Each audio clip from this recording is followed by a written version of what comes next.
So this we said about the Dakshina Rashmayasta Evasya Dakshina Mathunatyo Yajurveda Mathukdo Yajurveda Evam Pushpamta Amada Apaha. So with the Yajurveda,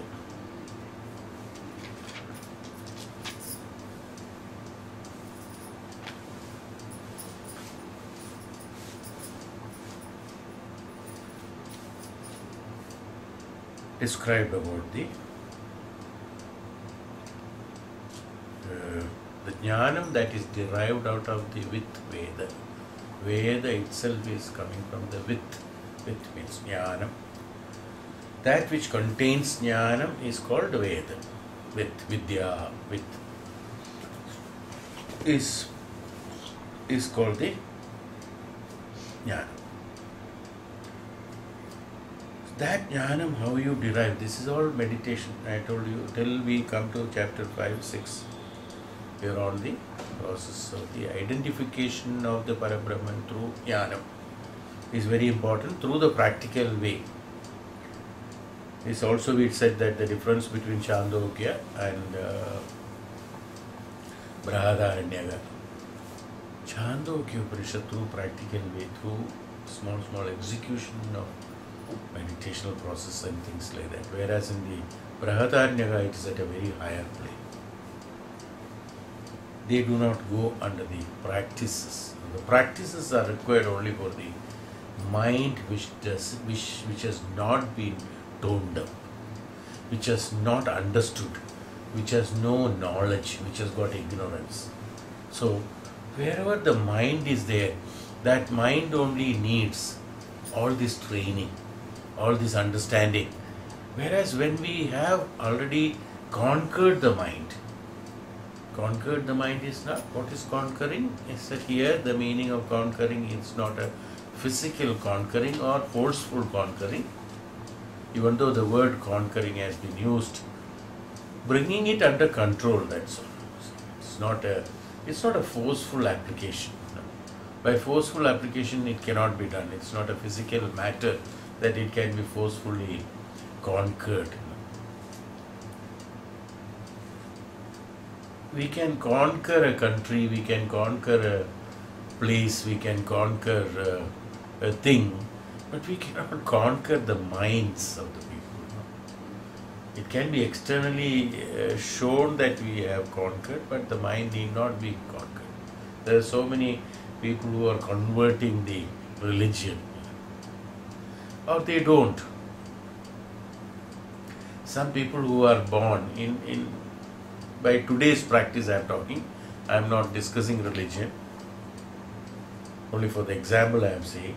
Somebody who was born in the so-called different religion has got a total faith in the God of the other religion, even though it has been specified as it is not meant for that. People have created divisions in the gods also. They have not left them also alone.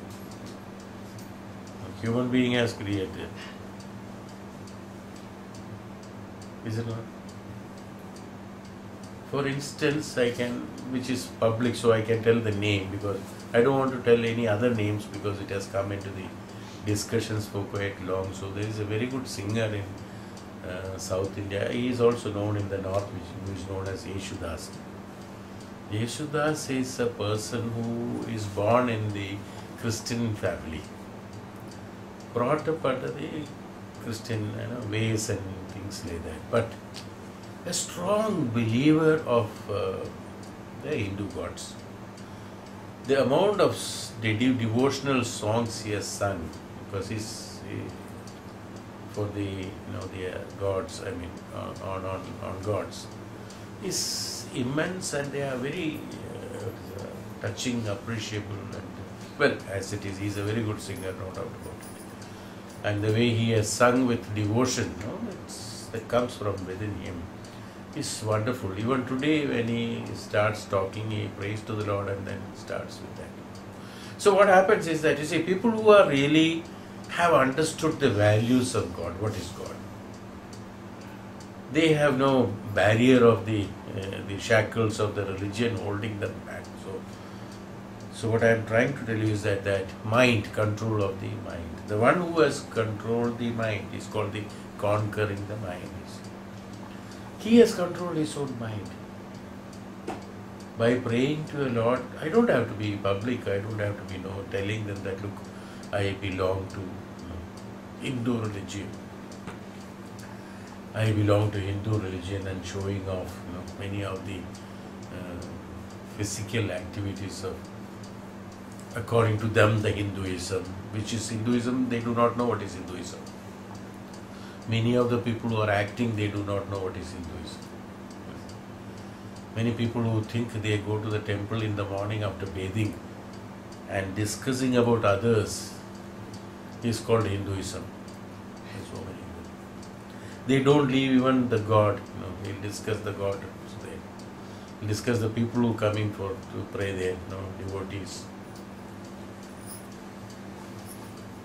The one who has identified, conquered the mind into the spirituality, the true spirituality, who grows beyond the mind, is only discussed in the Chhandogya Upanishad, is what I am trying to do. So through the process of the here also, it is very good in Chhandogya Upanishad has taken lots of pains. The Maharishi Tapasvi has taken, I don't think even my these small explanations are good enough, I do not know. But it must be containing, I think, much more deeper ideas and deeper meanings into this, what I believe. The more we dig, the more we can bring out. The more we go down deeper, we get more and more purer water, purer metal, purer things are all hidden in the garbha of the bhumi, they said. No, that means the more you go deeper, the more depth. Where the depth is there only the purity comes. So maybe there's much more, but anyway, whatever we can understand, this itself is a great thing, I would believe. So the Vedas, the Chhandogya Upanishad is through the process of training of the mind, is what I am trying to tell in short. The one who needs, why? Because just telling training of the mind will not be good enough. If I don't compare these things, the convincing of the mind, which is complicated, which is infectious to negativities and ignorances, will not understand or will not accept it or will try to avoid it, finding excuses, is why I have to explain all these things. So the mind is to be trained here through the meditation, through dhyanam. What we are trying to do is that to discipline the mind. We are not doing anything else. Disciplining the mind. Disciplining in the mind is the sense that which doesn't go into indiscipline is called discipline. Because discipline is an inherent character. That's why I said it's not disciplining the mind, even though we use the usage of disciplining the mind. I would like to put it in the right way, that not allowing the mind to go into indiscipline is called disciplining the mind. Because I don't teach discipline. I only eliminate indiscipline. That's all. Once I renounce the indiscipline, I am in discipline. The most complicated problems, why we are not being trained, is that because I have inherited with the indiscipline. Once that indiscipline is removed, everything is under discipline. That's called bhakti, that's called shraddha, that's called jnana. In order to remove them, in order to renounce them, in order to create the vairagya towards them. Vairaga, non-attachment, vairaga. Ragam. So towards the ragam, towards those which are indisciplined, that's called ragam. Yes.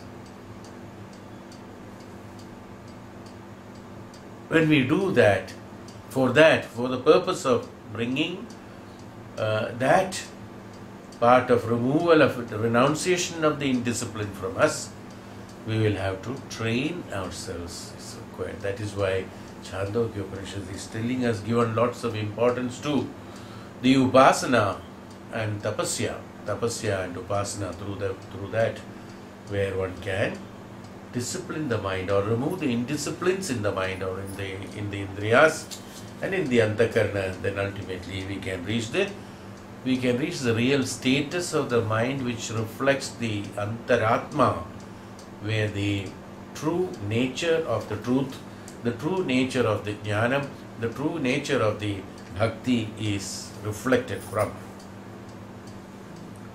Is why the vidh, that's called the vidh, the Vedam. That's why the Vedas. So the Vedavyasa has divided into 4 parts and 5 parts of it to make it convenient for people to, according to the subjects, depending upon the section of the people, they can practice this. So there are Yajurvedis, there are Rigvedis, there are Samavedis, there are no olden days, no, there were religions were not there. They are divided into 4 Vedic disciplines. Because all the Vedas one cannot practice at the same time. So what they did, okay, initially you practice Rigveda, then you Yajurveda, then Samaveda, then the Atharvana Veda. Gradually what has come, gradually by doing that, the Rigvedis have become a different sect. Yajurvedis have become a different sect. Samavedis have different sect, and the Atharvana has become sect. They will not, the Atharvana will not, Vedis will not learn the Rigveda.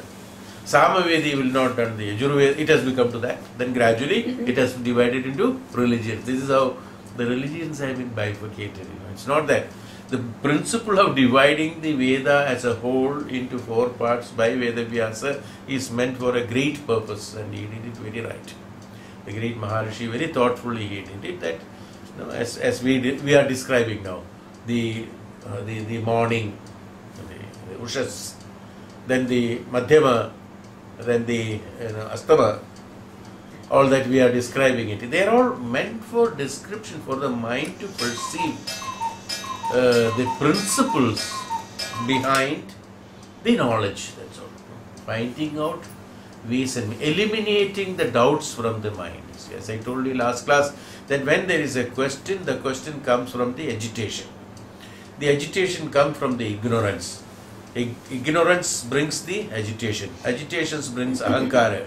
And that ahankara brings question and authority in that. When the question and authority comes, we act as question and authority.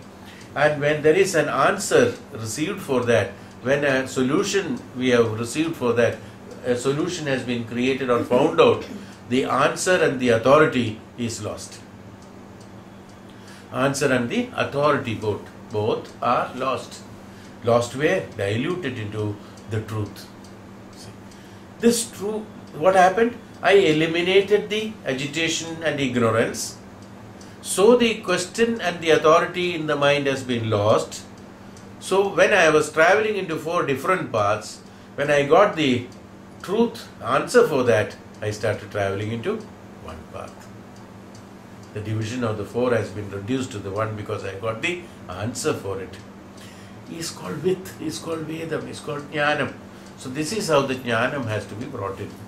This practicing has to be done, because for today's in the Kali Yuga, the minds which are absolutely into ignorant depths cannot revive itself by just understanding something which is superior. Will become it's only superficial for them, because they cannot measure the depths of knowledge in the absolute jnanam. I always say that even if God appears in front of you, you will doubt that whether somebody has come with a fancy dress competition for the fancy dress competition. Is he really God? Or if it is a light, or if something like that, I don't know how powerful the light is. Who is lighting this light? From where the light has come? People will think in those lines only. You will not think that it is something which is superior for the doubt mind, because mind doesn't know what is the truth, because it cannot perceive the truth. It cannot perceive the truth. No, that cannot identify. So naturally, when it cannot identify, thousands of questions comes, and the comparative study of the mind will be only based on the limited knowledge the mind has got. That's all. And within the limited knowledge, whatever you try to find out, It will be only there only. Inside the well, in whichever amount of running you can do, it will be only round and round, it will be in the same place. It will not be going too far from there. It is like that. The mind is like that only. So, the Chhandogya Upanishad is specifically in the initial parts, before understanding the in-depth of the knowledge, where they where they tell us about the true Parabrahman. Maharishis thought that the mind has to be prepared for that. It cannot understand something very auspicious just casually. It's not that. One cannot read for Upanishad for time pass. It's not a casual subject. No, I have nothing else to do, so let us understand and listen to some Upanishad. No, that is not possible, because it's absolutely a state of transformation. The one who wants a real transformation and who wants a real truth, understand the truth of life, truth of the jnanam, truth of the absolute jnanam, absolute truth, absolute discipline, or whatever the absolutes, all the absolutes, in order to identify the heights of it or absolutes of it only, should learn these. Otherwise, we will be only confusing the mind. That's all. So the Upanishad, the Chhandogya Upanishad, advises us to go through the process of the meditation, so that the mind is absolutely toned up and tuned up to listen and perceive the truth of the Parabrahman in it. So long the mind is there, everything goes from the external sources through the mind only. And in the status of the tapasya only, we release the mind. Release the mind in the sense there will be no agitations in the mind. It will create only a passage. That's all. It is identified as a passage, for which, for those informations that comes from the indriyas, will be connected through the mind to the antaratma when the discipline comes, so that the mind is disciplined. The mind is under the control or under the purview or under the periphery or under the influence of the Atman. When it comes under the influence of the Atman or directions of the Atman, then it starts functioning exactly for the purpose the mind has been designed and created for. Till then, it is only working erratically, depending upon the pleasures it receives. So Chhandogya Upanishad, through those pleasures of the mind functioning, making that mind practice these meditations, through which slowly the mind understands that these pleasures are not meant for me. There is nothing in that. It is something like somebody likes to eat something. Instead of restricting him to eat that, make him eat too much of that. Gets fed up of it. He says, no, I don't want it. Upanishad says that nobody is in the Upanishad. The beautiful way of thinking in the Upanishad is that Maharishis are fond of that. No restrictions have been created. He said, Jivatma has taken the birth. I always say this sentence, that everyone is at liberty to live as they want. There are no restrictions imposed. That's why in Hindu religion, there are no hold-ups or restrictions. In Hinduism, not religion. I am wrong if I call it as a religion. Today's, why I am saying Hinduism, this has been bifurcated today. So originally, what we call it, there is no, in fact, originally when the Upanishad was written, Vedas were written, nowhere there is a mention of Hindu or Hinduism. Nowhere. Nowhere in any of the documents. You cannot show it. No, not at all. So when I speak today, then I am speaking about the old epics of the documents, that is, those are available There doesn't mention anything about any of the, because there were no religions, there were no bifurcations.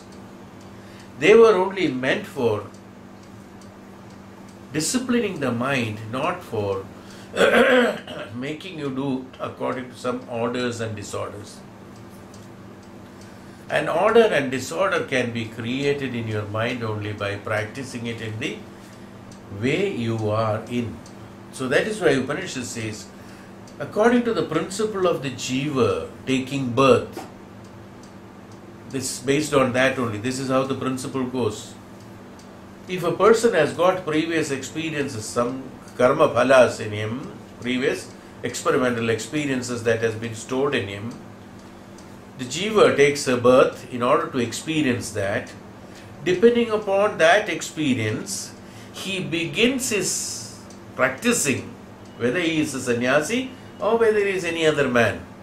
Like Ratnagar has started his career as a soldier or somebody as an ordinary man. Then because of his deprival, he got into emotional attachments and assistance in the material world. So he went into a path where took him towards as a dacoit or a snatching or a thief or whatever you call it. He started experimenting and experiencing in that. And then suddenly when Narada appeared and put him into the right track, he became Valmiki. He became a sannyasi and became Valmiki. Now, depending upon his karma, even though he has become a great Maharishi afterwards who written the Maha epic of Ramayana, he started his career, he started as an ordinary soldier where there are politics and where there are functions of different categories. Then he became an absolutely, totally negative person, ignorant, negative person. Then from that experience, then he came to sannyasa. See? Valmiki is not born as a great noble man. He has become a noble man. So what I am trying to tell you is that each and every human being, depending upon his previous karma phala, he is taking birth, and depending upon the practices according to Chhandogya Upanishad, let me put it that way, when he starts disciplining the mind depending upon the Upanishadic studies, teachings, even though he has started from there, he gradually brings up himself towards the equivalent to the Brahma Sakshatkari. Is the purpose of Chhandogya Upanishad. That is why Upanishad said, Vedas said that everyone is at liberty to live the way they want to live. Why? Because they are the ones who have to create their experiences, experimental experiences, depending upon the mind. Why? Because the mind cannot be conquered by force. It has to flow along with that flow and then gradually bring into the realm of it. Is the reason why there are no forceful acts. There are no forceful acts. In prayer there is, how many times one has to go to the temple. Even if you don't go to the temple, it's okay. Lifelong you don't have to go to the temple. If you understood the importance properly. The one who goes to 10 times to the temple a day can be most corrupt. Then what is the use of it? It's only an insult to oneself, not to the God, but oneself. I am pretending to be that and I am doing something else. It's an insult. What is that? Karma bala will be worst. There is no point. You are cheating yourself, you are deceiving yourself, you are putting yourself into different roles. So, projecting yourself as someone else. Who wants it? Nobody wants to see that. You yourself are pretending, you yourself are getting satisfied. Your ego is getting satisfied. You are trying to hide the truth in you. How can he become a Brahmajnani or Brahma Sakshatkari? For them, they have to experience that. At one point of time, he himself has to understand that what is the use of doing this?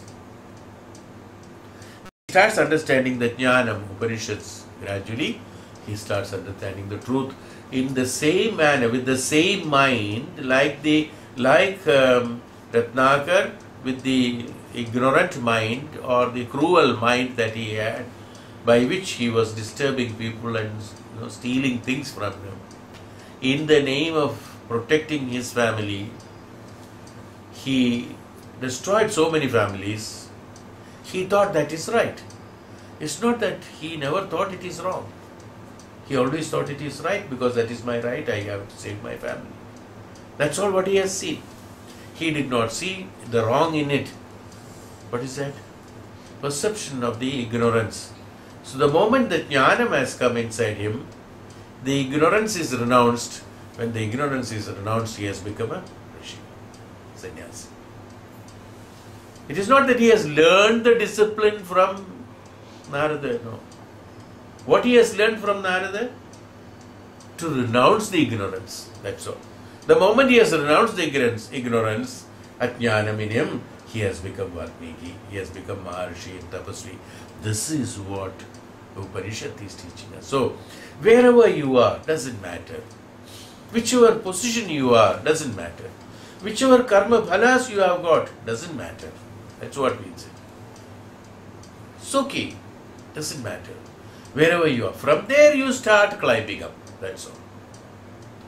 Put your ladder there. Don't try to jump somewhere where you cannot reach. Maharshi has reached at a height there. Oh, how he has become a Maharshi in a shorter time. Why, I am not a Maharshi. So let me also dress like him. Or let me also grow my hair and don't sit there in Himalayas. After 48 hours, he will be frozen and die. That's all. Nothing else. He will become instead of Maharishi, he will become Mahasamadhi. That's all. Frozen to death. That's who he is not. The other man is Maharishi. You cannot reach, you cannot jump into that because you are not prepared yourself for that. So let us not get disappointed, or let us not try to be jumping to that heights at one point. Wherever you are, from there, put a ladder and start climbing up. That is important. Put the ladder and start climbing up is important. That's all. From there you start. That's why we are from the small we have been taught. Okay, Sandhya Vandanam. Did not understand what is Sandhya and what is Vandanam. What is that? Nothing. Elders told, sit down, put one vibhuti here and sit. There will be a lamp, thinking when dinner will be served. After school will be one hungry, When will, after this only you will get food, Purpose was that. Somehow finish it and eat. That was the purpose. See, from there, I'm just telling you, from there we started. Okay? Then you start. Then you chant the mantras, chant the Sandhya Vandanam and all that. And once it is finished, somehow, oh, finished. Not at all bothered what you chanted, when, why, but it is a discipline. Every day, systematically, that has been done. Now, gradually you grew up from age 4, 5, 6, 7, 8 and 10 and 12. Then you started understanding some meanings out of it. Then you started asking, why this shloka, what is the meaning of this, to the grandmother, to grandfather, to father, to mother. Start asking questions. Slowly, gradually you start learning. Now once you have learned it, once you have grown up, probably you don't do Sandhya Vandanam. Or you may do it disciplinedly, very nicely, understandingly, truly, you will do it. And when you start doing it, it is perfect. You see, not like the days when we started at the age of 5. So we have started from where? Just for the purpose of eating food, we started that. So chanted the mantra, so then only I will get food. From there I started. Why? Because that was the karma phala I have acquired from the previous janma. So from there we started. But with the practice, constant practice of Upanishadic way of living, gradually what happened? He became a great saint. He became a so and so, like that. It becomes like that. So karma, whatever may be the karma, one need not to disappoint. See how beautifully Upanishad encourages everyone. Don't get disappointed. Whoever you are, whatever sins you have done, doesn't make any difference. If you have done sins, you can also wash off sins. There is no problem at all. Absolutely okay. But learn to climb up, that's all. Don't get stuck there thinking that no, I won't come out of it, the dirt. That effort has to be made. Then only the conquering of, I started with conquering of mind, discipline. This discipline has to be brought in. You start religiously, that's how, religiously you have to start disciplining the mind, making the mind truly understanding the truth, not getting attracted to the attractions and attachments of the external Mayaik world, which is only temporary. Mayaik world is not external to you. To be very honest, when you go into details of Upanishads and Vedas, ultimately the world what you are calling is nothing but in you and in your vision. That's the world. The world is not external, the trees and plants and the animals and the lake and the rivers and the sea. No, that is not the world. That is not at all the world. And the people around you. No, not at all the world. What is the world? What do you call it as a world? Loka. Lokan. Loka is nothing but your perception. That's it. The way you look at them, you think that when people put together is called Loka for you, so people put together is Loka. Another person thinks when there are trees and ocean and things like that is there, that is called Loka. What is Loka? Loka is nothing but the experience that you derive in the possession of the Jivatma in you is called your Loka. The external Loka is existing for thousands of years. Your Loka is only for 80 years or 100 years you live. After that, after your death, where is the Loka gone? So for you, what is the Loka? The Loka is your perception of the Jnanam in you is called Loka. For a Maharishi, the same Loka is something different. It's a beautiful place where so many people are doing experimental experience under the guidance of the Maha Chaitanyam. For a Maharishi, he looks at it as a laboratory where so many people are doing experiments and deriving many results out of it. Somebody creating bomb to destroy and somebody creating tapas through tapasya attaining the Parabrahman. Both are living in the same Loka. One is, both are experimenting. For a Maharishi, both of them are same because both are doing experimental experience.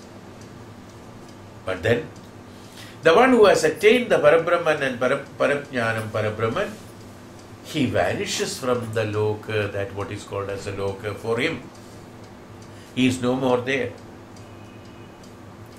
And when he is no more there, he is no more there. For Maharishi, he sees that only the people who are experimenting constantly is there in that Loka. But the Loka which is there are also consisting of those Jivatmas or Atmas and Paramatmas who are attained the Paramatma Sakshatkara, Parabrahma Sakshatkara. That is a Loka. Loka is the perception of that. Whereas in a businessman's world, everything is business. When he looks at a plant growing, he says how to sell it and make money. That is his Loka. He looks at it as only business field, is it not? For a researcher, everything he looks at it, he wants to research, that is his Loka. For an emotional man who gets emotional for everything, he looks for material for getting emotional, is his Loka. Got it? Which is the Loka? Which one of this is Loka? Either all of them cannot be Loka, or none of them. So it is your perception, the Loka is your perception, is why Adi Shankara said, it is a perception, it's an imagination, that's a perception of yours. When we said imagination, it's not possible for a normal person to understand that the Loka is a perception, it is not existing. It's a perception. Its meaning is that That you being born as a Jivatma itself is because of the karma bala. So from that onwards, the perception begins that you are being born. That's your loka. Then you are living, experiencing is your loka. After experiencing at one point of time, you say that I am dying. That is his loka. And after death, what happens? He only knows. Where is the loka? Where is his loka, God? Which loka is he talking about? No. Nobody knows. The reference that he has made to as loka, where is it for him? For him it is no more. It is not existing. At a point of time when he lost his body and mind, the loka is no more existing. So what is loka? It's the perception. That what is the perception is loka. The one who has understood and perceived the loka in the right manner, neither he is born nor he is dead. Because everything is static as it is called the Parabrahma Sakshatkaram. That is why Sarvam Brahmamayam is it. Sarvam Brahmamayam. Every jiva is Brahma, everything is Brahma, everything is Brahma Chaitanya. The one who has understood the perception, the truth in the living, the truth, absolute truth of Parabrahman for him, when he is not born and when he is not dying, when he is not born, when he is not dying, he is not experiencing. Since he is not experiencing, he is not experimenting. When he is not experimenting and when he is not experiencing, he is not, I will come the reverse way. When he is not experiencing, when he is not experimenting, he is neither born nor dead. When he is neither born nor dead, is there a world? You understood what is that? Perception? There is no loka for him. Where is the loka? When he has got a body and mind and the function and the indriyas and the emotions, then he has a loka of emotions. When he doesn't have any of these things, has he got a loka? There is no loka. There is no Prithvi loka, there is no Yama loka, there is no that loka and this loka, nothing. Why? Because neither he is born, nor he is dead, nor he is experimenting, nor he is experiencing. When you come back, then you will know. You have to come back. Since you are not experimenting and experiencing and dead and born, no loka. You can imagine the status. One which is not undergoing any experience, how can we say loka? Today you are telling why? Because we are not thinking about it. We are experiencing every small thing, so we call it as loka. The world, the loka, we are experiencing.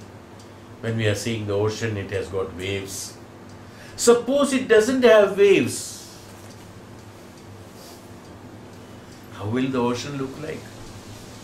Suppose the river doesn't flow. Just imagine. The wind doesn't blow. Okay. Sun doesn't rise and doesn't set. According to views, rising and setting. If it does not happen, so what happens? Do you have a night and day? Because the earth is rotating, you are covering the sun sometime and opening the sun sometime, rise of sun and the setting of sun takes place. You say there is day and night. When there is no rotation of the earth takes place, when the sun is not rising, when it is not setting, do you have a difference of day and night? You don't have difference day and night. The same way, why there is a difference of night and day? Because you are rotating, sometimes there is light and sometimes there is no light. So you called it as day and night. Sometimes there is experience, sometimes there is no experience. You called it as world. When there is no experience, you don't call it as loka. Is it not? Am I right? Because I have got certain movement, chalanam is there. So I call it as a loka. When the chalanam is not there, we don't call it as a loka. Chalanam is created by the perception. That is why for a Brahma Sakshatkari, everything is same. Somebody is born is also same, somebody is dead is also same. He is not seeing the Atma being born and dead. He is only seeing that he is changing from one position to another position. That's all. So for him, the loka of that Jivatma and the loka of this Jivatma is not there. For him it is only Jivatma. So the loka is not there. Experimenting and experiencing. So long the experimenting and experiencing takes place, mind is the one who is experimenting and experiencing. Ego is the one who is experimenting and experiencing. Antakarana is the one who is advising for experimenting and experiencing based on the karma bhalas that has been assimilated and accumulated by way of the udana, helping the Antakarana to store these experiences. Guides and leads and guides you through the experimental experiences where you experiment and experience them as happiness and kashta and dukkha, santosha, samtrupti, kashta, dukkha. Then you got loka. Suddenly you do not have any emotions, let us say. Do you have a loka?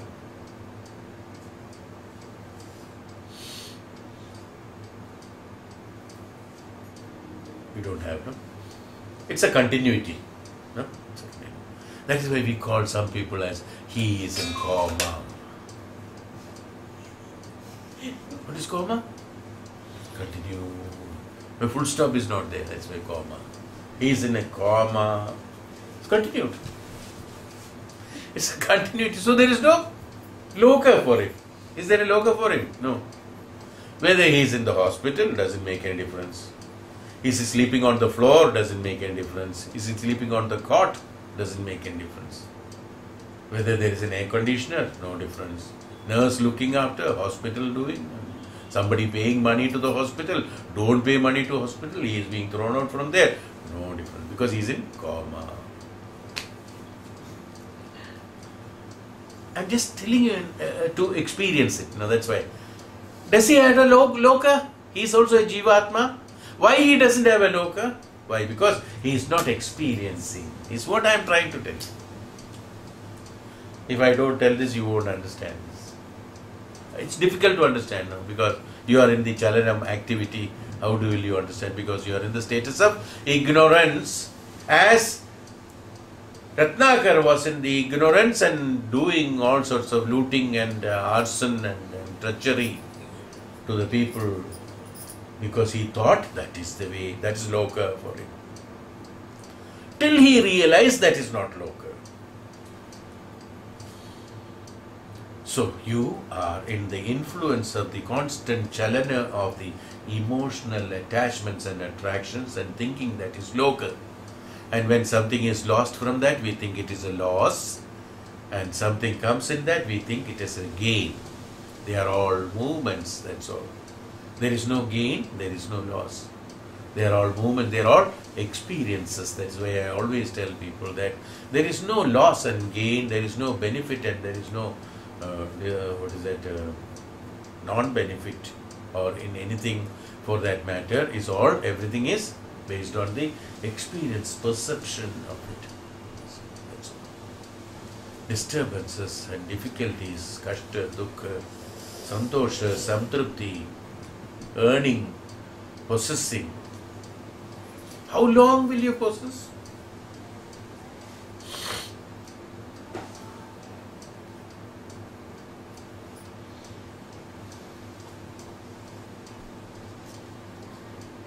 Till you are not in possession. You will possess till you are not in possession.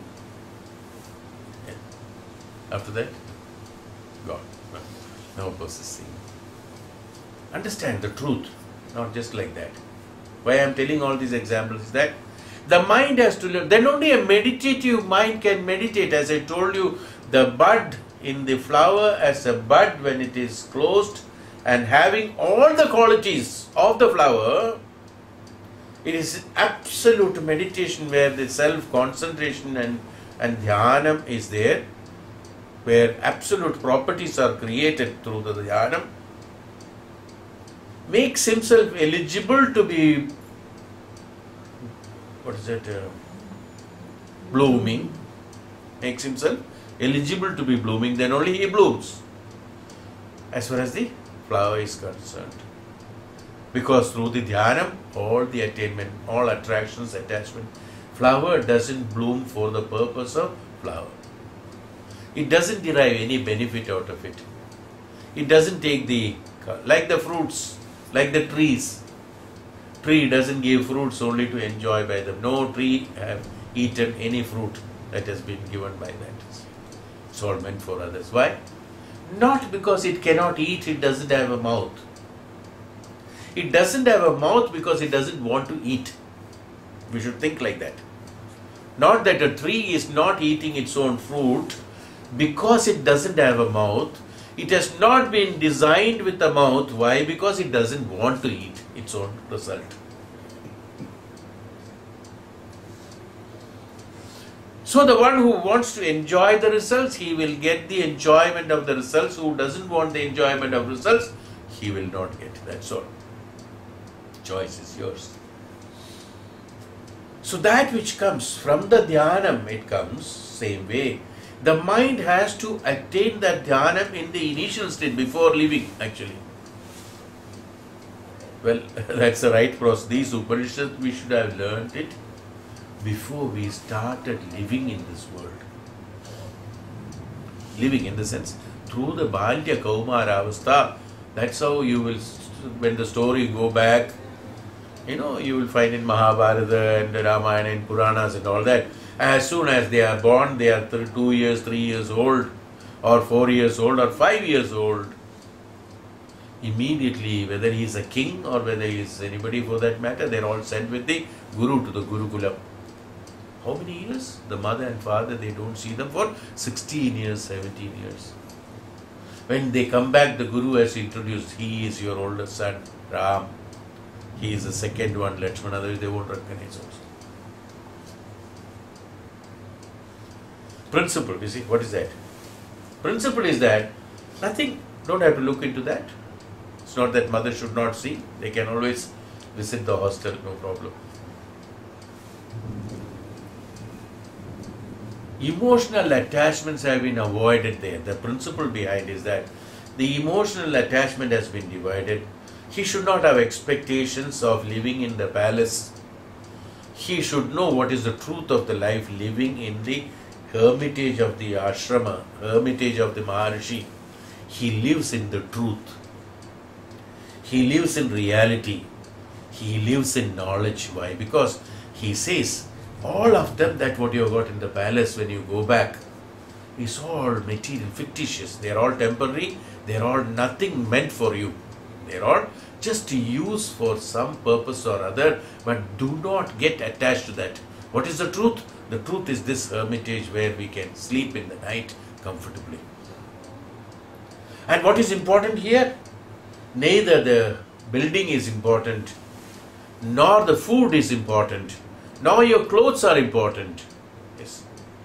Nothing is important. What is important here? The importance here is only acharam of jnanam and the dhata who gives the jnanam to you. That is more important. The Guru is the God there. He gives the jnanam to him. So the jnanam that comes from the God is that the truth. And he being with the Guru is the truth. That's the truth. That's all.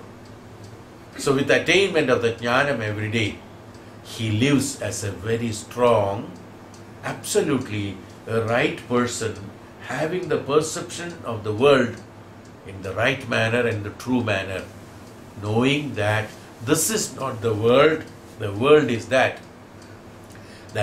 where I come from. My antaratma is my world.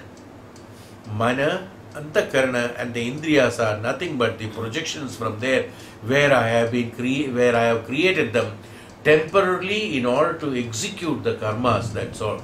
This bifurcation, as I told you, Adi Shankara identified himself as an absolute sannyasi, but for the purpose of the satisfaction of the mother to know that he is his son, her son, while dying or before dying, his karma portion of it, I told that last class I think, he has divided himself, projected himself as the Jivatma who has got the mind and body, and told her that, look, this is the medium through which you have known me, even though I know I am this.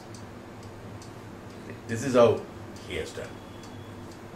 Having known this, traveling through this, she realized at one point of time, this is not the truth. Even though to her son she said that, look, hey Shankara, show me your true Rupa. This is not your Rupa. Is that meaning? That means this is fictitious? This is not the Rupa what I want your Rupa, hey Shankara. So what he did? He merged it into it, diluted it into it and showed him, this is my Rupa. You understood what I am trying to tell? The perception. So what is the world? The world is this for him. For her, the world is this. The moment she realized it, the world is different. Same way the Shishya, for Shishya, the Guru initially is like that. When he started growing at the age of 5, he started at the age of 5. By the time he reached the age of 16, when he understood the knowledge, complete knowledge in him, he started seeing the Parabrahman in him. Because he is an embodiment of Parabrahman, absolute jnanam, that's all, nothing other than that. He realized it, he understood it. So his world is absolute jnanam. He could see. When he has seen, witnessed the absolute jnanam, that means the absolute Parabrahman, through the medium of the Guru, body of the Guru, physical body and mind of the Guru, even though he doesn't have a physical body and mind functioning for his own purpose. Vasishtha or Vishwamitra's body or Kripacharya's body and mind is only meant for others to see. As far as the true Vishwamitra, true Vasishtha is concerned, he doesn't have a body and mind. He is not using his body and mind for his own benefit. Then only he can say that this is my world. See. As far as the others are concerned, in order to understand Vasishtha, he has to project a body and mind so that through this Ram can see the Vasishtha inside that. So he can create a medium for the persons who cannot see, who doesn't have the eyes. Divya Drishti is not there for seeing the Parabrahman. For them, there has to be a medium. So a body and mind has to be there, or a Vigraha has to be there, or a temple has to be there, or a book has to be there, or some tree has to be there, or something has to be there through which, nothing wrong. There can be a medium. But through the medium, he should see the truth. Medium is not the truth, he should understand. Medium is only medium. That's all. So through which he understands and identifies the Parabrahman. When he has identified the Parabrahman, for him, the total world is nothing but experimental world. That's all. So for Ram, when he came, whether it is a palace or a forest, doesn't make any difference for him. Otherwise, having come from there in a palace, suppose we are all there, Ayodhya, palace, all the facilities. Vishwamitra comes and asks for Ram to come with him. Father reluctant to send him. Vasishtha says, hey Bhagavan Maharishi Maharajan, please send him. That is what he meant for. Smilingly, without any reluctance, just follows Vishwamitra. That's all. Because there is no palace for him, there is no forest for him. Everything is karma bhumi, that's all. When he sees as a karma bhumi, neither happiness is there nor unhappiness is there. Kashta, dukkha is not at all there for them. Why? Because how this status has come? Because he has already studied, learned through the brahmacharya, in the brahmacharya avastha, he has known, practiced himself how to live, how to experience this world of Mayaik world for experimental experience and fulfilling the karmas. Doesn't have any attachment. Doesn't have any attraction. Neither to the palace, nor to the father, nor to the wife, nor to the this, nothing. But everything is there. He cried when the father went off. Yes, his Jivatma in him, for the purpose of execution of karma as a Manushya, he has to execute that discipline. So his part of him has completed that discipline. He cried. But who cried? He has bifurcated himself into two. Lakshman did not eat for 12 years, they said. How can one survive like that? That's what. Principle is that when he is dedicated and devoted, Annam is not necessary. For him, the Loka is nothing other than Ram's feet, or Ram, Bhagavan Ram. For him, nothing other than that. What is his Loka? His Loka is only Ram. Because he is a Jnani. He identified Guru as the world, that's all. Nothing other than that. His perception is that. What is Loka? His experience, experimental experience, depending upon his past life karmas, starting from there, experimental experience, stoning up and training up the mind and going into that. So, starting the learning from the Brahmacharyatum, that's why it is known as the Brahmacharyatum. Brahmacharyatum, when one is absolutely pure, the mind is absolutely pure. When he has attained that, when he comes into living, he fulfills the responsibility of the Jivatma by knowing and understanding and being as the Parabrahma Sakshatkari. This is the difference.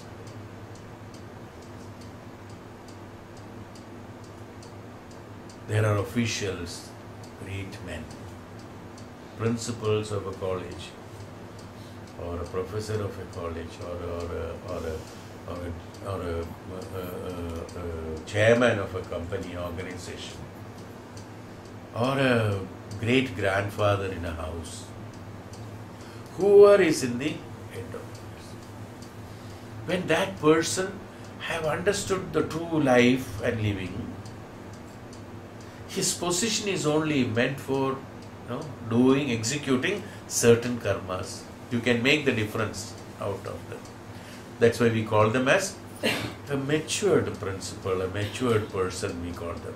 Why? Because that man doesn't get annoyed, not unnecessarily scolding. He makes them understand, makes things everything peaceful. He's not emotional, he's not temperamental. No, we all say that.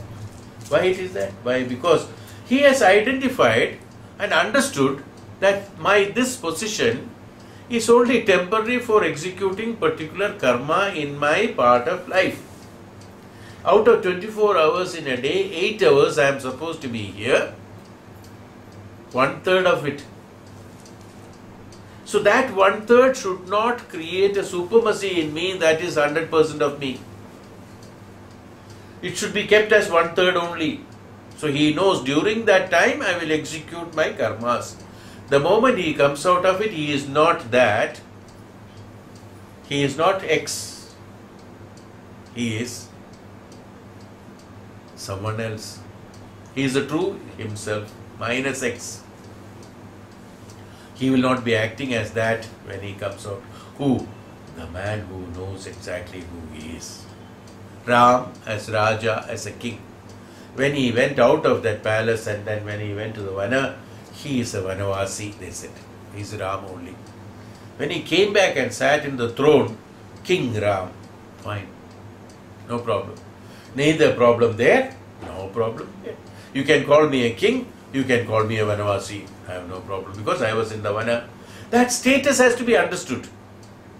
I am there only for that particular period of time, yes, and for particular position and particular purpose. Yes. If one understands that, his function will be perfect, not only in that position of authority, in the position of life also one has to understand. I am in this house as so and so, is my part of this. I am not that. I am having a part of that in order to execute my part of execution of karma to be me in purity, as Adi Shankara projected. One should not have that. No, I am that. While sleeping, who are you? When you are absolutely in sleep, who are you? Whose wife, whose husband, whose master, whose principal, whose guru, who is God.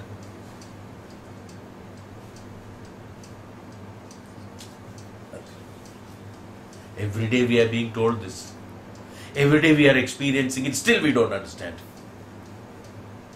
Every day God has created a situation that you understand that, look, you are nothing other than this. You, yourself, nothing. Even you yourself, you don't know who you are. You are experiencing every day, every night, every day. But still we don't understand. Still the moment you wake up, like Ravana laughing, in the television and all we see that, Ravana. All asuras laugh only. Attahasam.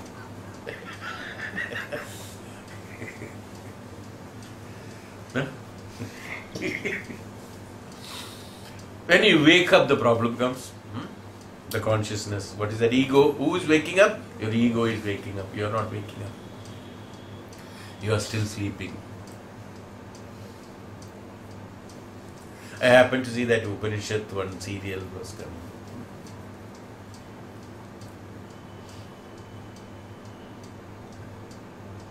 Ashtavakra goes to Raja Janaka's palace.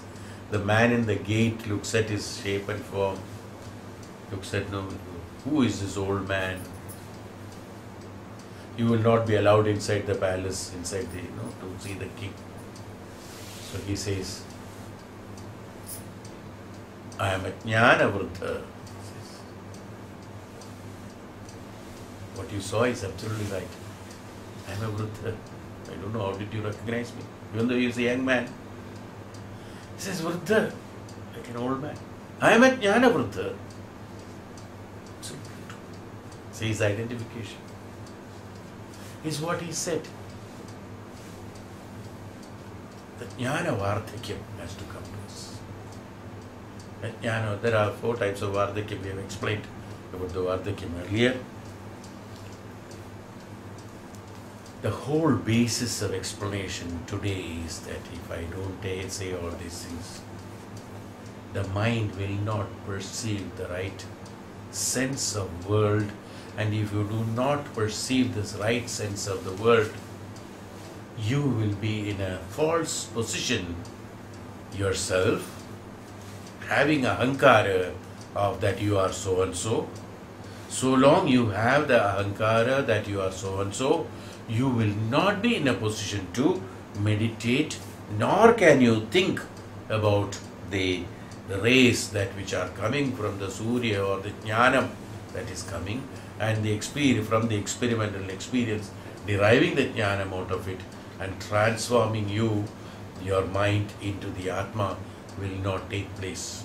If you do not understand the truth of this reality, your capability or capacity to Dhyanam, to do meditation, can come only when you are subdued or going into your Sukshmata or going into the releasing the ego from you. If that ego is not released, you will not be in a position to meditate. If you, in order to meditate, in order to do meditation, tapasya, you should not allow your ego to meditate, you should meditate. If you are egoistic, your only ego will meditate. That's all. That's not possible.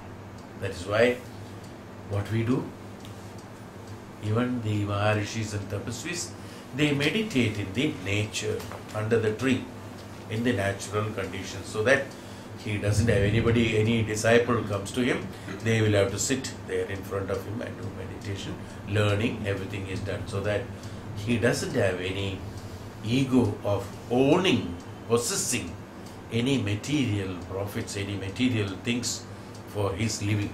It is not necessary, is what is being proved. Only Jnanam that is required. The true Jnanam, Parabrahma Jnanam that is required for you to experiment and experience. Through that Jnanam you should experiment and experience the worldly experiences, then only you will be in a position to attain the truth, and you will be executing your karmas in the right manner. You will be doing exactly all the karmas. It's not that. Even a brahmachari, after learning everything, Ram, after learning everything, He lived as a normal human being. We have seen that he got married, he has children, he had his family, he went, he fought, he lived, he starved, everything he did. You can do everything, but the Ram in you has to be alive. That's it. He has separated himself. He did not get disturbed when Ravan declared a war against him. He was not very happy when Vibhishan came to him. Fine. Vibhishan came to him, is the same impact on him equally as Ravan declared war on him.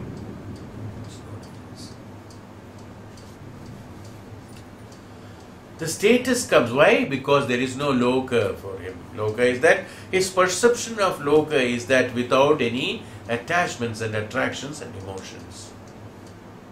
Then only the loka is true. I mean that loka where there is no loka at all. Absolutely. That is why the Maharishis and Tapasvis and Adi Shankaracharya told the world is a person Jagat Maya. Jagat Maya. Jagat is the Jagrata Avastha is. When you are Jagrata, then only the world is there. Maya is there. As I said, when we sleep, we don't have anything. We don't have no what is the position. Whether he is a Chief Justice, Prime Minister or President, or a schoolboy, or a small teacher, or a worker, after sleeping, everyone's status is same. Is there any difference? There is no. The place, the position, wherever they sleep. The man who is sleeping, I always tell this from last 25 years, I think I am talking this. The man who sleeps on the footpath and the man who sleeps in the palace, both are same when they are asleep. Neither they have enmity, nor they have attraction and attachment or relationship, nor they have got any anger, nor they have got any grievance, nor they have got any desire. You see? Do they have a loka? They don't have a loka. So what is loka is that identify yourself as a karma yogi. When it is karma yoga for the purpose of executing karmas, mana, indriyas and sharira is necessary. Necessary, absolutely necessary. But that is meant for that, not for making your mind acting as Atma. Today, people make the mind, indriyas and the sharira as the Atma, I am. That should not happen.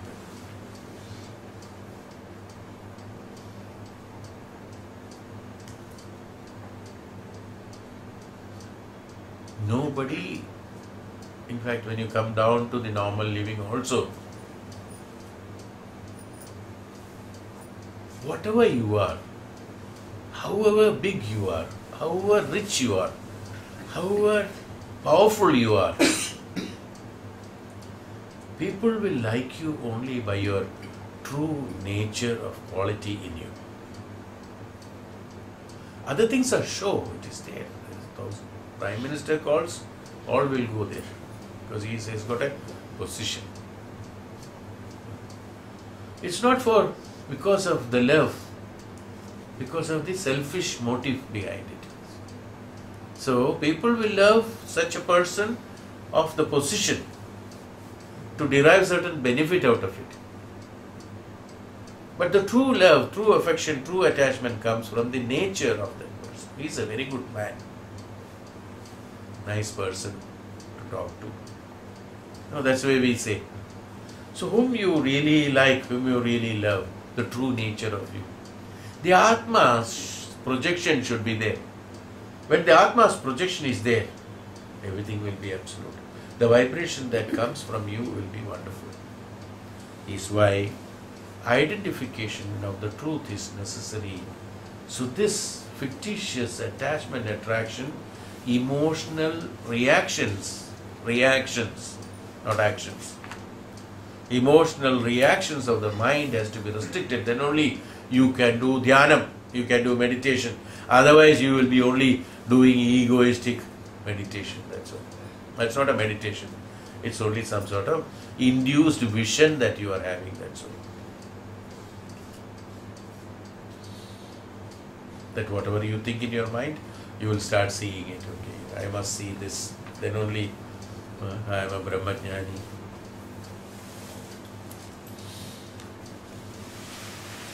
But when you lose yourself, when you lose your body and mind, then you start meditating, you will be the true meditator, true dhyana comes in that time. The true nature of you comes there. That's called the true nature of you, the Swabhava. Swabhava has to come. Then only the meditation is possible. Chhandogya Upanishad specifically is mentioning all these things are because that we should, step by step, he is taking very minutely. That one should clearly understand the true position of yours. Otherwise, there is no the purpose of living will be a waste. That's all. You are living. You are accruing karmas. That's all. You are not exhausting the karmas, and you carry on with this life. There's no point. There's no point in that. Is what we are to learn. Then only we will be in a position to meditate on this so that we can understand that jnanam accumulated and from the southern race will come into the southern part of it in the sense it's not neither the south to the mind when I close my eye, neither for the Atma there is neither south nor east nor west. The purpose is that what I project I get. So the honey, the experience should be such as the bee collecting honey from the flower. Experiment should be such that it's only meant, living only meant for taking that. This is what the Upanishad is telling us. So the prayers, the meditation, the true living is all meant for that. I don't say that we should not help each other. We are all claiming that we help. Nobody is helping anybody, to be very honest. One may not like it to hear, people may discuss or contradict with that, no problem. Nobody is helping anyone. We all think we are helping somebody, we are doing this, we are doing that. All are executing their karmas, that's all. Child is born, is brought up by the mother. It's not helping. We call it as a help because physically it looks like a help. It is supposed to be like that. And it happens. It has to happen. That's all. When it is grown up, you don't do that. It's also like that. Is it not? What is the help you are doing? There is nothing called help. I mean, in the true sense, when you look at it very deeply into it, I mean, this is a very, one has to understand it in a different plane, then only one can feel it, otherwise one may not understand that. Otherwise, physically for everything is a help only. Mother looking after the child is helping the child to grow. Is it like that? It is same as the plant growing, you see.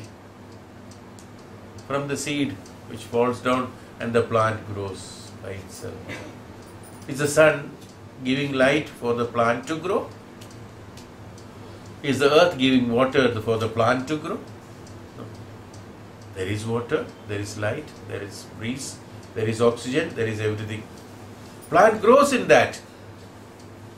So, is the principle. Jivatma is born, so Jivatma will grow. When it is born, it will grow. Yes, then we learn it. Why? Because why we call it as a help and why we are doing it? An experimental experience has to be done by your Jivatma, your mind and your emotions. So you have to learn that, you have to do that. So an attachment and an attraction is created there. And it is your own child, then you call it as your own. because that will help for contributing, sincerely and honestly for the growth and assistance for the child to grow up. That's all. That's why that emotion has been created in the human being. But the Brahmajnani knows that for him it is not my child or his child or other child. For everyone that emotion or the attachment, attraction or the good wishes will be there. That is not possible with the human being. Why? Because there will be a big confusion. So each one has been given small responsibilities depending upon the capability of the mind to take up. So they have been divided into various functions. As I told the Jivatma, did you own the Jivatma? Who is the child? Who is your child? Your child means what? That body, that mind, that indriyas, what you are seeing is the child. Does that Jivatma belong to you? Did you give the Jiva to that Sharira? Did you give the Prana to the Sharira? No. Whatever functions that has taken place, only you have created a body, that's all. Nothing other than that. Whatever functions you have done in your life, for a child to grow in your womb is that you are given a body. For the Prana and Atma to receive. And Prana and Atma has been not created by you, it has been given by, came from somewhere else. How can you own that? Yes, you can own. This Sharira is of so and so, is mine. That you can say, maybe. I don't know. So and so Sharira is my body. Let the Prana go, Sharira is mine. Look at and analyze it. Analyze it. Yes. If you have given the Prana, then it's okay. If you have given the Atma to that Sharira, then it is okay. Yours, you can claim. Who is functioning? Atma is functioning. Prana is functioning. Atma is functioning. For what? The experiences that you derive during the function of the Jiva, for the purpose of that, the Atma, Jiva-Atma is living. Who is living? Jiva-Atma is living. Sharira is only a shelter provided to the Jiva-Atma to function, that's all. It's only an encasing. You have built. You can build a temple.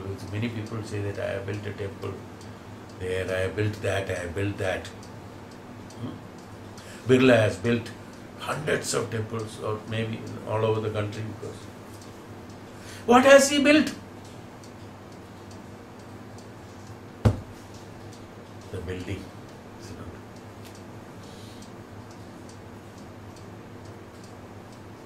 Pratishtha has also been made by the sculptor. A shivling has been done by the sculptor. That also brought. Is the creator the Shilpi? Is the creator X who has built the temple? Now there should be another agency who will do the Prana Pratishtha in that. The one who does the Prana Pratishtha is the owner of the temple. Owner of the God. Right? Because he has given the Prana. He has an authority to that. If you have given the Prana to anybody, how can you say that yours is the principle? So, understand the truth. I know it is not very acceptable to the emotion, the ego of the self.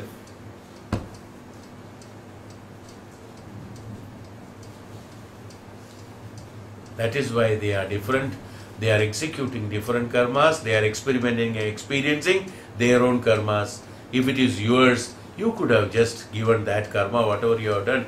Like father and mother writing their will before dying, my property, let it go to my son. Why not your punya also to them? Why not your karma also to them? I have done lot of papa karmas. Let my son have it. I am going to die. Can you do it? I have done a lot of punya karmas. Okay, let me give it to him. I am going to die. Is it possible? It is not possible. You can only transact the physical transaction to the physical body. That's all. You cannot transform anything else. It is not possible. It's not possible. Whatever he is getting from you, what we think that inheritance and things like that, he has acquired it. Suppose you have taught them something to be sanskari, this samskara, that samskara, this samskara, not because of your teaching, it is because of his learning, his perception. He has perceived it, so he has learned it. There are 3-4 children in a house, 3-4 different characteristics. If you are the giver, all 4 should be same. That means it's proved you cannot give. It is proved you cannot give. Whatever they take, it is there. Then you claim, because I have trained him. The ego. And shiver like that. And the other side, if you have trained him, what happened to him? This fellow never listens to me. That fellow never listens to me. In this case, I have given to him. Oh, there are 2 principles, am I right? Is it not true? One who receives, your perception.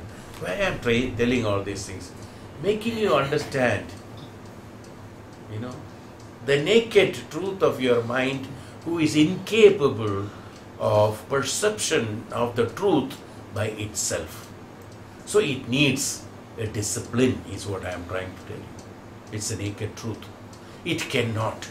So, Upanishad teaches us how to remove all these indisciplines and misconceptions, ignorances from the mind and make yourself absolutely palatable, absolutely transparent and absolutely palatable to receive the truth from the Atma, from the Paramatma.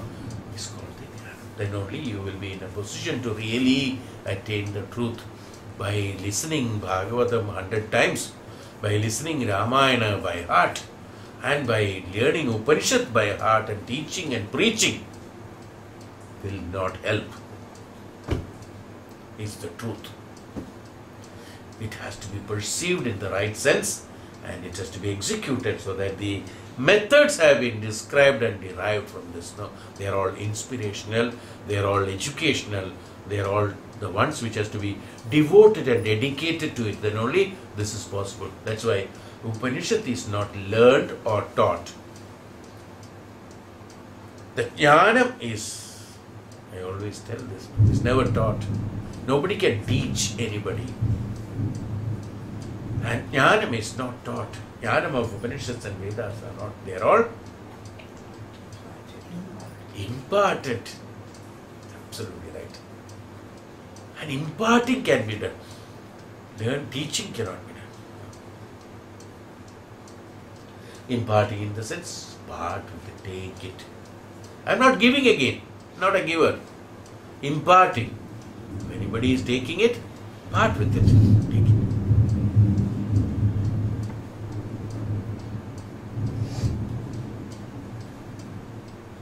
In our houses, in the kitchen garden, if you have got those spinach or any leafy vegetable there, I used to listen when my mother and others talk about it. We have in the villages, everybody has got kitchen garden.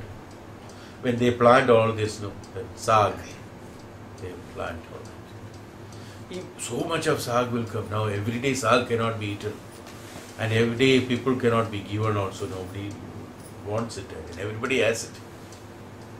Suddenly you will find that suddenly in the morning they will go and then they'll pick the leaves and throw it. Whatever is not necessary. Why? Because I said, why you are throwing? It's all good ones. I said, if you don't throw this out, the new shoots will not come. So you have to keep on throwing it out. Am I right? The leaf, even though they are good ones, you can make the same sag, you can be made. But since there's no use there now, because they pick it up and throw it, all has to be thrown. Now next day you see, new things will come. Mind renunciation. In order to implant the right thing and the new thing in the mind, and absolutely right, this has to be picked up and thrown out. And even though it looks to be good, is how the Upanishad teaches us how to do this. It's a practical thing, am I right? You have seen as children, no? So we ask mother, why you are doing this? It's all good ones. We also help them, no, to pick up. Says that if you don't throw it, new shoots will not come, new things will not come. So the renouncing is done there. If I don't renounce, I cannot implant. So imparting, why I said that? Imparting. Imparting is that not that plant is giving off, or not we are taking it, or not we are treating it. So what is there has to be imparted. The more you impart, what happens? Like the new shoots come, the more you impart, the more will come. More fresh. It's called imparting. That's called imparting actually. It's not giving. Is the plant giving? No. You are taking it. Yes. When you take it, more will come. Again you take that, that will also grow. Again you take, again it will come. So keep on taking as long as you want. Is called imparting. Like the sag gives you more and more leaves, keep on taking as much as you want, more and more you will get it. See? So the more and more that your perception and acceptance is there, the more and more you can give. Depends upon your capability of perceiving it. Is for the truth. So you have to create that discipline. This is called discipline. What is discipline? The indiscipline has to be renounced and removed, so that the discipline, that what is there is established, and then will help you to travel to that. So misconceptions of the relationships, misconceptions of the utility of the emotions for the relationship is wrong, is what I am trying to tell you. It is not that we should not love our children or look after your children. It is not that. Or look after things. I am directly connecting it. That's what immediately one comes to the mind. Do you mean to say that I should not love my children? You should. Your karma side of it, you should do it. But you should remember that it is a Jivatma. It has got its own purpose of coming to the world, not to satisfy your egos. Neither you are living for their egos, nor he is living for your ego satisfaction. A Jivatma is born to execute, experiment and experience and execute his own karmas. Wherever possible, our karmas are associated with them, we support or we give that much. See, whatever possible, it goes on, it goes along with that. But doesn't create an ownership on that. Doesn't create a possession on that. Why? Because the Atma has not been given by you. Atma can be given only by the Paramatma or by the noble man. Only Sharira has been provided. The temple has been built by you. To that extent, yes, you have shown your responsibility. That's all. That's why we all call this temple is built by so and so. Doesn't mean that the God inside, established the God inside, Prana Pradishta of this one belongs to it. That temple belongs to that family. Absolutely right. The temple building belongs to that family. God doesn't belong to that family. The God inside that doesn't belong to that family, is it not? We don't say that, no? Temple belongs to that.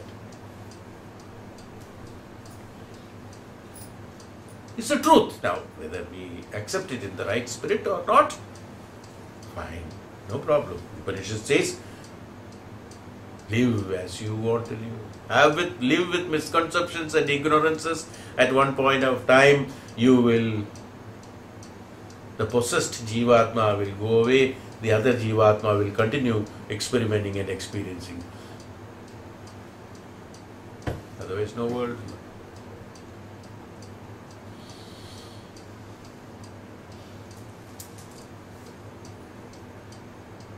What do you want?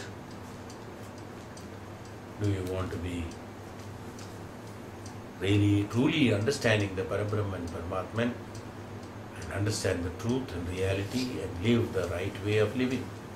Execute the karmas for the purpose of exhausting, not for accruing. And in order to execute the karmas, the truth has to be understood, the knowledge has to be there, the jnanam has to be there. He only can execute the karmas in the right manner, otherwise he will execute the karmas in the wrong way, that's all. So one should know this. That is why the tapasya is necessary. That's why tapasya is necessary. What is tapasya? Being, going inside. They say close your eyes. Means what? Not seeing the external, the inner itself. Evoking the true self of you. That means releasing the emotions and attachments and attractions. That's why we close the eye when we meditate. Detaching. That whatever is, what is meditation again? It's renunciation. That's all. Renounce, renounce, naiti, naiti, naiti, naiti, naiti, naiti, naiti, naiti. Then you find the true self of you in the true sense. Is Parabrahman, none other than the Parabrahman. It's a Parabrahma Chaitanyam that is there in you as the Prana. It's a Parabrahma Chaitanyam that is there in you as the Jivatma. When the Chaitanyam is there, in that Chaitanyam, you don't find any of these things. In that Chaitanyam, there is only accumulation of the Jnanam is there, nothing other than that. That's called the, what is Chaitanyam? Is that absolute Jnanam is Chaitanyam. What do you mean by Chaitanyam? What is Prakasham? What is Chaitanyam? Is absolute Jnanam. It's absolute Jnanam. There is some Chaitanyam there. As soon as you go there, you suddenly find peace. We say. Suddenly find peace. Where did the peace come from? Even though you were negative, you were working on the emotional plane, but the moment you went into a place where the Maharishi was doing tapasya, or in front of the Guru, or around in the aura of the Guru, or in the aura of the Tapasvi or Maharishi, when you go there, suddenly you find peace. Where that peace has come from? From within you only, you know. Where this has come? Why this has come? Why? Because you were attached to the environmental absorptions of the principles of attachment and attraction of desires, depending upon the emotional attachments where the indriyas function. The moment it goes to the Parabrahma Chaitanya, where the Chaitanyam is there, where there is a pure Chaitanyam, where there is no adulteration, let me call it that way, adulteration of Chaitanyam, where there are no emotions attached to it, where there is no misconceptions of that, where there is only Chaitanyam is there. When the Chaitanyam is, you come in contact with that absolute pure Chaitanyam, suddenly, immediately all the ignorances in you gets evaporated, like it's no shreds off. The moment it is shredding off, and the moment you get the peace, that's all. Because the peace is within you only. That negativity is lost there because of the presence of the absolute jnanam, the absolute chaitanyam. When it happens, this is gone, so suddenly you get it. This is how we gain that. That peace is the one which will take you to the, then realize the absolute jnanam. When you have absolute chaitanyam in you, you have absolute jnanam and absolute presence. Jnanam need not be learnt. It's a revelation. It's a revelation, that's all. Is it not? So that you have to reach that status, that's all. That's called the renunciation part of it. So automatically the Brahmajnanam comes in you. When the Brahmajnanam comes in you, you find the truth of the Brahma Sakshatkaram and the Loka, Srishti, Nirvana, everything has no meaning there. Is the Loka is absolutely a Maya, misconception. That's how you look at it. That's why called Jagat Mithya. Mithya means it's not that it's not there. It is there. Mithya. It's wrong that you are seeing. The way you see that. It's called Jagat.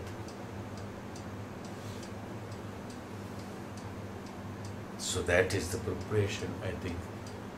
This is the preparation for further chapters. This preparation has to be done. If this has to be, see why? Because they are all small particles of jnana. If we cannot do this, we will not be in a position to will you perceive now. Otherwise, you see, today we have revealed so many things. What is loka?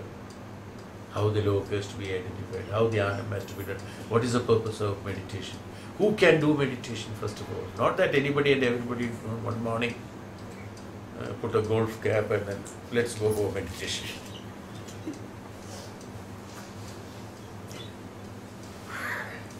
It's not going to play for a golf. Let's go for meditation. Well,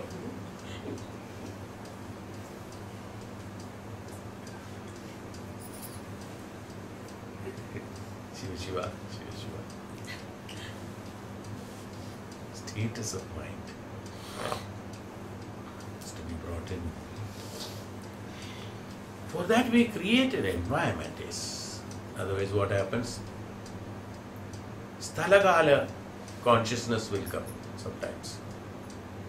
So physically we have to be away from that sthalagala attachment, so that what happens, at least we don't see that. That's why when we change the place,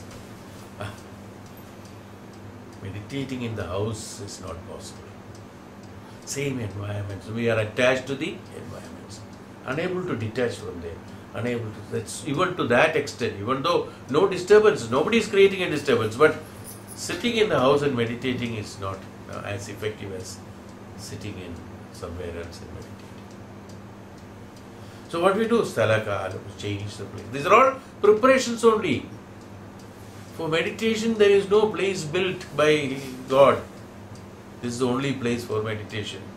So anybody who comes here can meditate. No, not necessarily. There are people who go to Himalayas also for years. Where are you nowadays?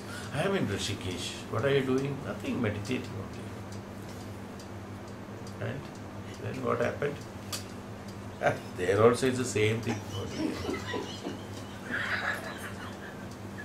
Rishikesh has become very crowded. Earlier it was quite peaceful. Now it has become very crowded. Now he looks only crowd. No meditation.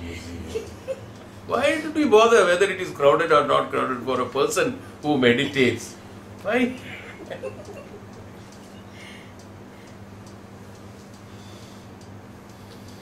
Now what is the use of he being in Rishikesh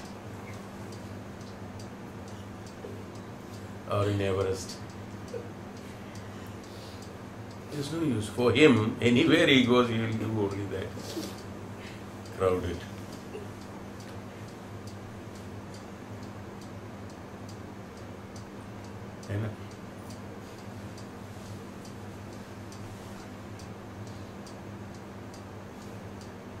And he'll look around now. Others are meditating.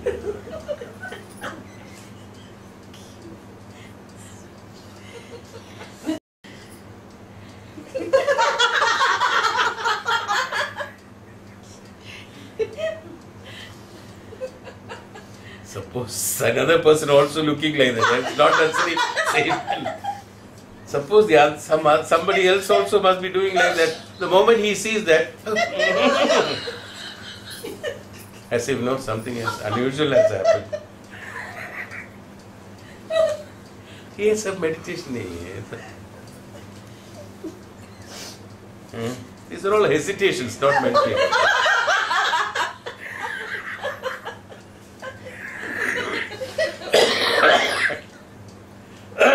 Hesitations, no meditations. Dhyanam, for that. Renunciation has to be learnt. The truth has to be understood. Now, whatever today we spoke, it has to be really heard again and really understood. And has to know that this is how I have to function. Not unnecessarily creating an emotional attachment and attraction. Creating an emotion to attract my mind into negativities, ignorances. When I am getting jnanam, implant jnanam into it. And keep the karma part of it as execution of karma for the purpose only to that extent. And that karma has to be executed with this realization, with this knowledge, not as an emotional possession. That's all. Remember one thing, nothing need to be possessed, first of all. Nothing need to be possessed. It's not necessary. It's only a sort of, it's an imagination actually. Possession is an imagination. It's not actually happening. It's an imagination. That's all. Please understand this truth. Possession is not necessary, first of all. And if at all you are having it, please understand that it is only an imaginary function. It's an emotional function. We are not possessing anything. We cannot possess, we cannot. Why? Because the Sharira and Mana cannot possess anything. Atma doesn't want it also. When Atma doesn't want it, it doesn't happen. So that everything happens only what the Atma wants. You should remember that. That only will happen. So that's why possession will not happen. Attachment will not happen. Attachment has got, everything has got the deterioration. Attachment will deteriorate. The fag end of life, attachment is very less. Attraction is less. Desires are less. The more you grow old, everything becomes detached. Everything becomes desireless. Attachment. No, the desires what we had 10 years before and the desire what we have today is totally different. Why? Why? Because Atma doesn't want it. Those which are not wanted by Atma will all deteriorate and go away at one point of time. So nothing can be possessed. So the mind and the other indriyas, what are possessing, what it thinks possessing, is false. So don't get yourself unnecessarily entangled, bandhanam. Tie up yourself unnecessarily with that, then howling on that. Bandhana should be removed. Bandhana is done by you. Bandhana has to be removed by you. Nobody ties you in relationship. You tie yourself in relationship. That's called relationship. Bandhana. If you remove that, bandhana is not there. And we do it number of times conveniently with many areas, many positions, many people. When we want, we do tie up. When we don't want, we release it. Within a fraction of a second, it's gone. Bandhana is gone. Bandha is gone. However close one is, bandhana is gone. Somebody dies, few days we cry. One day, 2 days we really cry. Somebody is, then there's suppose that 10 days celebration is there. From the people come, for that baitak and all that. It's all false crying only. Everyone unnecessarily showing off. The true crying is only for some time. That attachment is definitely there. And after that it's all it's not there. It will go. Gradually it has to go. Bandhana is gone. Now mind has understood that it will come back. No more. No. So there's no point. There's no use. So it goes. We forget after some time. However close you were. How many times we remember the ones who are departed us. Old people like us, who have lost both the parents, who are very close to you. Parents are the closest ones. How many times we remember about our parents who have been lost? How many times? That's why there is a system they have made that, there are so many other things. Okay, fine. You must go through that acharam for that, understanding the truth of it. Well, what I mean to say that today's principal subject to concising that is that understand you properly, understand your mind, function of your mind properly, indriyas properly. All are myth created by the mind. Have renunciation, knowingly, understandingly, from you, from your mind. Renunciation is not giving away something, as I told in the last class. It is getting diluted into the jnanam. The relationship is there. The son, daughter, mother, father, everything is there. The position is all there. But when I don't have jnanam, I have got a false emotional attachment. The moment I have got the jnanam, I know they are jivatmas born in this universe, world, I am a contributor to that extent only, very small extent. My karma is to support them to a certain extent, if possible. We do that. There is no possession, there is no expectation. There is no authority on that. Yes. There is no authority. No expectation. This clear-cut, absolute renunciation has to be there. So long my purpose, and another thing is that the most important thing to understand is that I am born in order to attain Parabrahma Sakshatkaram and renounce status from this karma mukti. That's why I am born. I am born only for this purpose, to exhaust my karmas and attain the Parabrahman. I am born only for that. All other things, whatever we are doing, is a part of that karma. That's all. Everything has got same equal importance, nothing other than that. That executing karmas and exhausting them so that I get karma mukti and attain Parabrahma Sakshatkaram is the purpose of Janma given to you. How you understood it is different thing. But the purpose of Janma given to you, or you have taken, actually you have accepted the Janma, not somebody has given again.